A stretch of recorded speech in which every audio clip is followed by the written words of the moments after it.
Handak Honorable Home Minister Shri Amit Shah ji na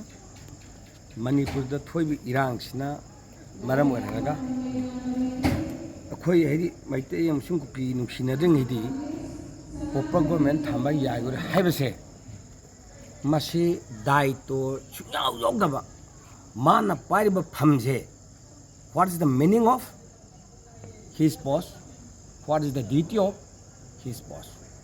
Magi post na tawba thabak se home minister ma tawdo thabak se sungkhang khangdraba mi amane dai haidaba ngamoy lono to ngak pai ba si home di bang me mathau ni now hogi di pr totally pr le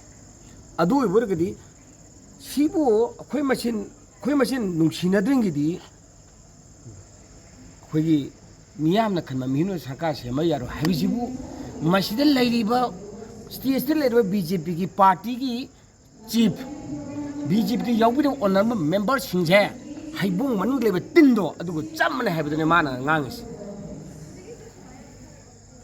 करिमदो छिपिदा हाइतारन Manipur से मणिपुर लेबे प्रजा मियाम से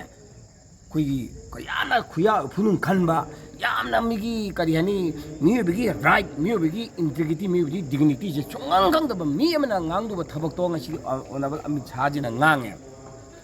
Masih ngangbiro damni yamna unfortunate oiba yamna tahuidaba thabak ne haida dai to leba person mana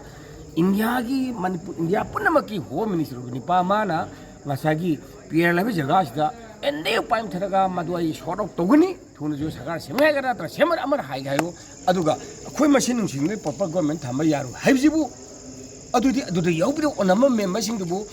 mana kayena urabno praja myam se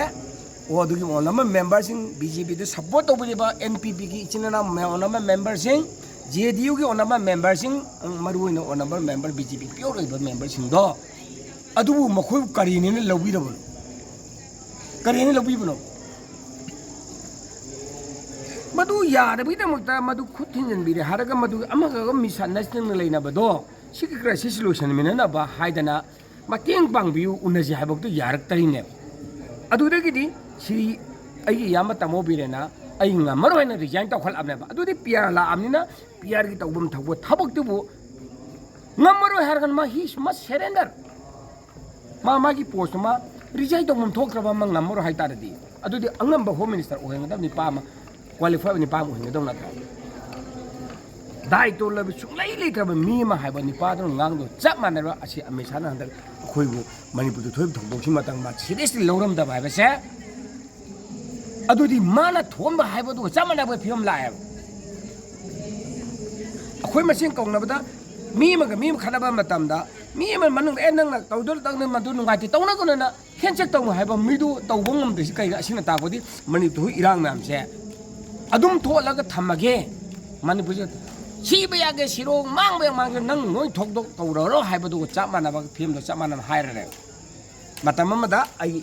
uncle Shri मतम से इतरांगा उबिरम ओनबा चिमिसर उबिरम आई uncle इबोबिन हाइबदो माना central government तौबे थबक सिंसे होगिबुद issue solution होना इजिंसे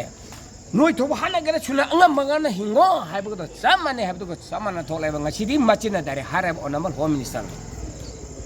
करे हारा कुकिम सिं माइतेगा मोय मसे नुंसिना दगिनी मियाना खनमा मिनो सरकार थंबा नुंगाई रोय हाइगल आगदी असे अंकन हाबद समानद्रा मरमदुना अइना ऑनरेबल होम मिनिस्टर हायनिंग से दायित्व लेतबा वांगांग संगांग नंगबिगनु